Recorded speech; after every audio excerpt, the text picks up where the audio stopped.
대부분의 신학자들은 오늘 읽은 이 시편을 사네립의 군대로부터 이스라엘을 하나님이 구원하시고 난 후에 그 이후에 아마 이 시편이 기록되었을 것이라고 이야기를 하고 있고 그렇게들 믿고 있습니다. 예루살렘이 포위되어 있었을 때 그 하나님의 천사가 아수르 군대 18만 5천 명을 하룻밤에 괴멸시키는 것, 하룻밤에 죽이시는 것을 통해서 그런 구원이, 하나님의 구원이 일어나게 되지요.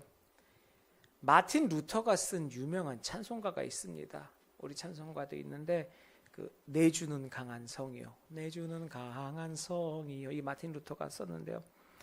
이 찬송은 삶의 갈등, 인간들의 살아가는 동안에 삶의 갈등이 있고 그런 사람들의 아픔이 있을 때 하나님의 능력을 선포하는 그런 이 시편의 이 위대한 이 히브리의 노래, 이 시편의 노래에서 이 시작 부분을 따온 그런 찬송입니다. 그렇게 놀라운 하나님의 능력을 노래하고 있죠. 찬송하고 있죠. 하나님이 적들을 물리치십니다. 이 강렬하게 하나님의 역사하심을 나타내고 있는 이 시편은 한 지역에서만 일어났던 그런 일반적인 원리, 그렇게 한 지역에서만 나타났던 하나님의 크신 능력으로 우리 이렇게 확대시켜서 보고 있습니다. 이 시편의 가치는 하나님이 하나님의 백성들을 보호하시는 그런 풍성한 손길, 또한 하나님이 그의 자녀와 그의 백성들을 지키신다는 그런 믿음을 가질 수 있도록 개개인 한 사람 한 사람에게 가르치고 있다는 것이죠.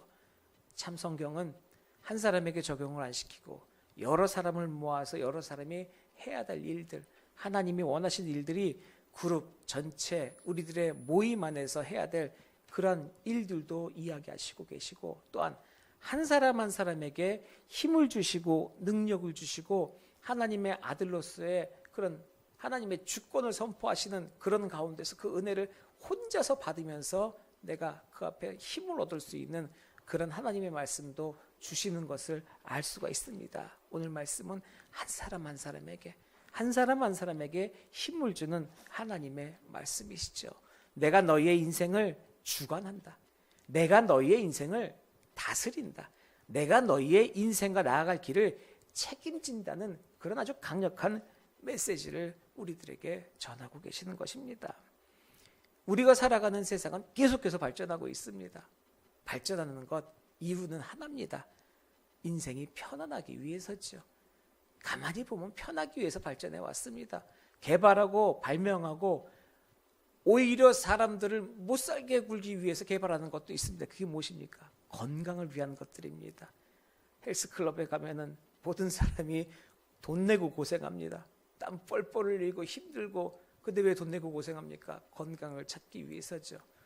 건강을 찾기 위해서는 힘들어져야 됩니다. 그러나 사람들은 편하게 살려가고 있죠.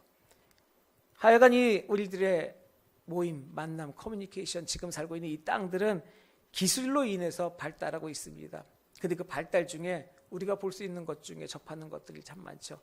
가만히 있어도 이제 세상 어디든지 뉴스를 접할 수 있습니다. 요새도 지금 일본에 태풍이 올라오고 있어서 큰 피해가 난다고 하죠.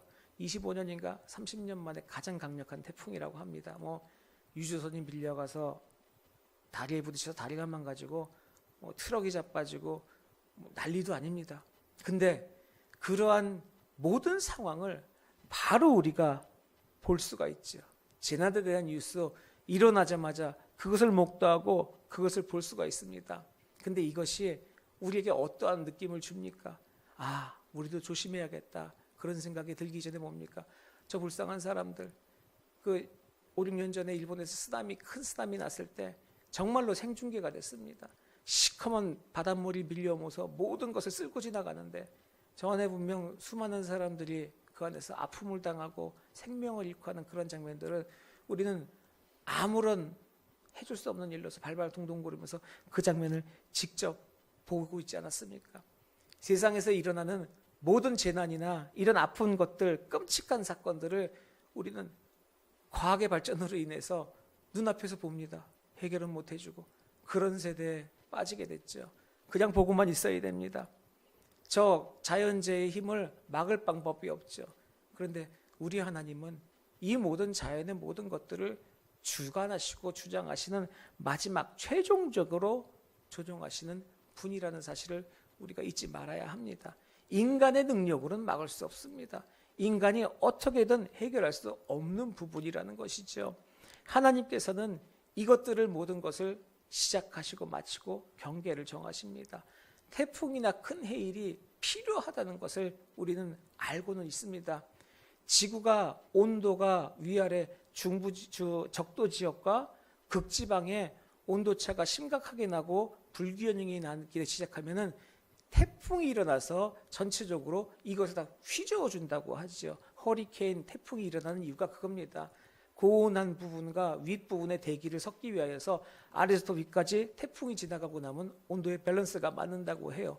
또 그것뿐만이 아니라 해일과 태풍이 지나가면서 인해서 바다를 뒤집어 준다고 합니다. 그래야 바다에서 위아래 층이 바뀌면서 생명이 살아갈 수 있는 바다가 된다고 합니다.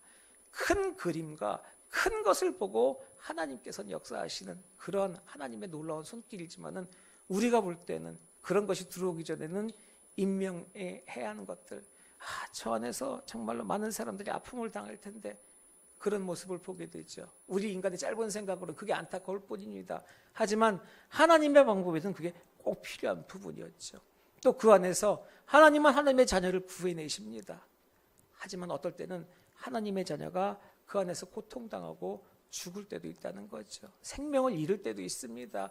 하나님의 자녀라고 해서 무조건 다 꺼내지고 행복한 것이 아니라 그 안에서도 또 그 하나님의 자녀가 하나님의 방법으로 이용되고 또 그 안에서 역사하고 순행하고 하는 그런 하나님의 역사하심에 우리가 무릎을 꿇을 줄도 알아야 한다는 것이죠. 아무리 노력하고 아무리 용서도 이 자연에 대한 부분은 우리가 손댈 수가 없습니다. 하지만 그것을 주장하시는 하나님의 능력을 알아야 한다는 겁니다. 그게 주님이 다스리시는 이 땅이라는 것을 알아야 합니다.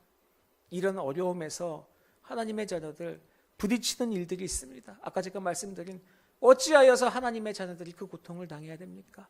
이해할 수 없는 고통, 설명할 수 없는 비극을 만나더라도 믿는 자들은 자신의 신앙을, 자신의 믿음을 포기하지 말아야 한다는 것이죠. 우리나라에 참 유명한 목사님 있지 않습니까? 사랑의 원자탄이라고 얘기하는 손양원 목사님 같은 경우에 자신의 자식이 그 죽임을 당하였어도 그것에 대하여서 비난하거나 하나님 원망하는 것이 오히려 자신의 자신을 죽인 그 사람을 양아들로 삼아서 자신의 자식처럼 함께 지냈다고 하는 그런 놀라운 이야기를 듣습니다. 남의 이야기니까 야 대단하구나 그럴 수 있겠다 하지만은 막상 우리에게 닥쳐보십시오. 어떻게 그게 남의 일이 될 수가 있겠습니까? 이런 마음으로 하나님의 역사하심에 대하여서 내 위주로 생각하게 되면 끝이 없습니다. 내가 그 어려움을 당하고 있을 때 하나님 어찌하여서 왜 나만 이런 일을 당합니까? 그 수많은 자녀라고 얘기하고 내가 헌신하고 봉사했는데 어찌 내가 주님의 자녀로서 이런 고통을 당해야 됩니까? 라고 하소연하고 한탄하는 그러한 믿음의 사람들도 있습니다. 얼마나 아프겠습니까? 그들을 욕하고 그들을 손가락질하는 것이 아니라 그 아픔도 헤어리지만 그것 자체도 하나님의 계획과 하나님 방법 안에 쓰임받는 아름다운 하나님의 사역의 현장이라는 것을 우리가 마지막에 그것을 인정하고 이해할 때 진실한 하나님의 그 크신 은혜의 손길에 접어들 수 있다는 것이지요. 하나님의 도움, 그 도움이 있기에 우리가 버티면서 살아가는 것입니다. 또한 그런 모든 상황도 하나님의 계획하심과 천지 창조하신 그 하나님의 손길에 의해서 모든 것이 순리대로 흘러가고 있다는 그런 믿음을 가질 수 있도록 우리들에게 하나님의 자녀로서의 힘을 하나님 허락하여 주시옵소서라고 항상 기도하며 주님의 자녀답게 정말로 우리가 의연하게 살아가야 한다고 이야기하고 있습니다. 시편 46편 4절부터 7절까지 말씀에는요, 하나님의 성전에 있는 그 하나님의 성체, 하나님의 성을 그 예루살렘 시, 그 시가지를 상징하고 있는 그것을 얘기하죠.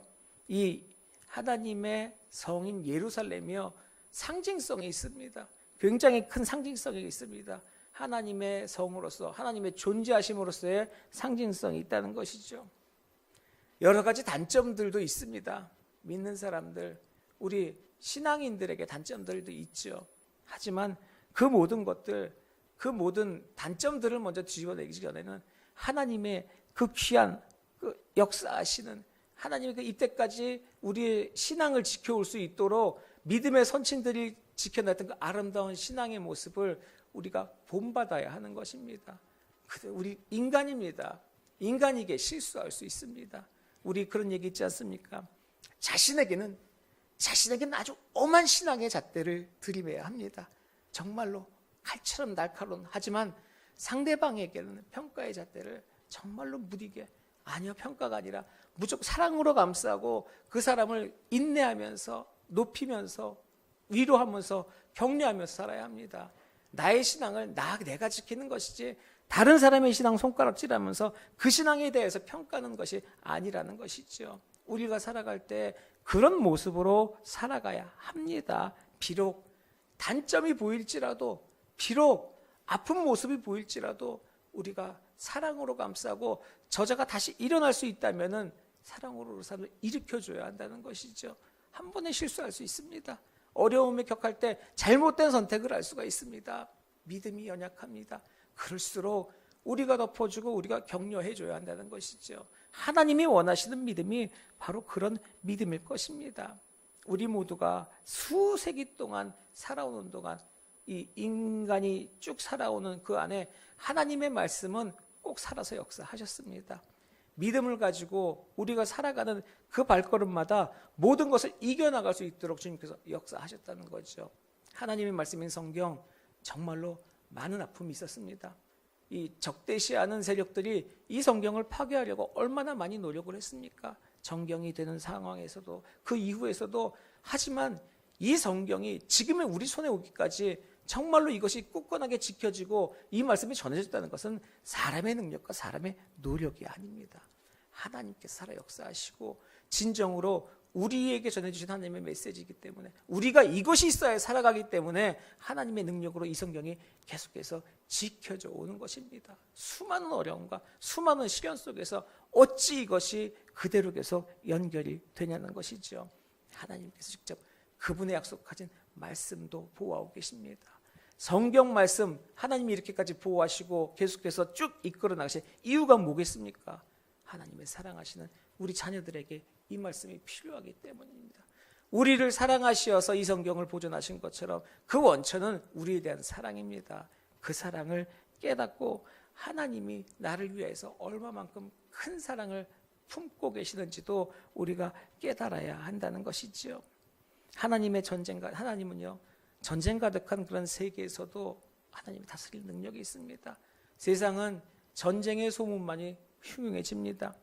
점점 어찌 보면 인류를 완전히 멸망시킬 것 같은 그런 전쟁도 일어나고, 모든 무기가 정말 지구를 몇 번을 멸망시킬 만큼의 핵무기야 여러 가지 무기고, 아직까지도 새로운 무기를 개발하고 있습니다. 전쟁에 대하여서, 그럼 우리 전쟁에 대한 부분에 우리 기독교인 믿는 사람들은 어떻게 무엇을 할 수 있냐는 것이죠. 시편 기자는요 이렇게 이야기합니다. 오늘 9절 말씀에 그가 땅끝까지 전쟁을 쉬게 하시며 라고 말씀하시죠. 이 말씀이 바로 진리의 말씀입니다. 하지만 지금 전쟁은 곳곳에서 계속해서 일어납니다.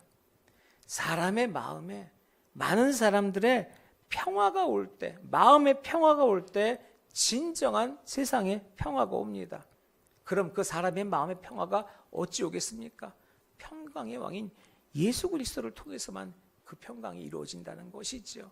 예수 그리스도의 평강만이 온 세상을 평화로 이끌 수 있다는 것을 믿는 사람들은 깨달아야 합니다. 다른 방법, 인간적인 방법으로 이루는 것이 아닙니다.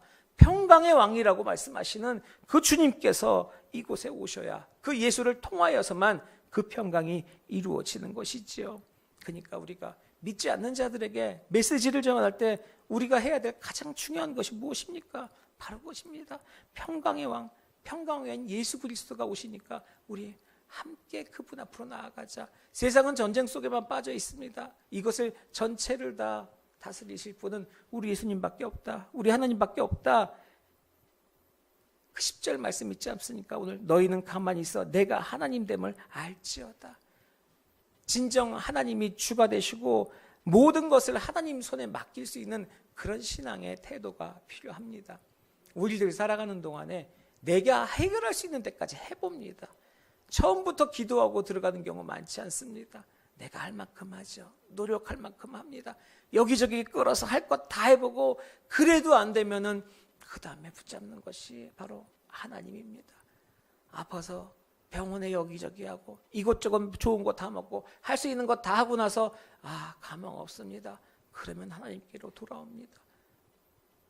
우리 인간들은 그런 신앙을 갖고 있다는 것이죠. 하지만 내가 하나님 됨을 너희가 알면은, 그 처음부터 인정하고 첫 발걸음부터 하나님께 나간다면은 분명 하나님이 모든 것을 해결해 주신다고 말씀하고 있는 것이죠. 시편 기자는요, 가만히 있으라, 너희는 가만히 있으라고 말합니다. 이 말하는 것은요, 두려워하고 있는 사람들을 위로하고 있는 것이기도 합니다. 그 자리에서 위로하는 말이기도 하지만 또 다른 사람들을 염두에 두고 하는 말입니다. 그 메시지는 쉬지 않고 계속해서 요란하게 돌아가는 그 세상을 향하여서 외치는 메시지이기도 합니다. 하나님의 백성에게는요, 확신을 주는 메시지입니다. 너희들은 가만히 있어도 하나님께서 다스리신다. 너희들의 모든 것들은 하나님께서 책임져 주신다. 하나님의 영광이 너희에게 나타날 것이다 라고 선포하고 있는 것입니다. 그리고 세상에 대해서도 시편 기자는 선포하고 있습니다. 악의 세력이 흉흉하고 세상에 악의 세력이 넘치는 것처럼 보일지 몰라도 너희는 가만히 있어라. 하나님의 영광이 너희들 위해 나타날 것이라. 하나님의 영광이 모든 승리를 이끌고 너희들 앞에 승리자로 서실 것이다 라고 외치고 있는 것입니다. 이 사실로 인하여, 이것으로 인하여서 하나님의 백성들은 정녕 기뻐하며 즐거워하며 살아갈 수 있다는 것이죠. 우리가 하나님 편에 섰다면, 그 절대자 왕 되신 하나님의 편에 섰다면 과연 누가 우리를 대적하겠냐는 것입니다. 우리는 존귀한 자입니다. 하나님이 다스리시고 하나님이 인도하시고 하나님께서 주권을 내시는 그 하나님의 자녀이자 하나님의 가장 소중한 보배라는 것입니다. 그 사실을 우리가 잊지 말고 어떠한 상황 속에서도 힘내야 합니다.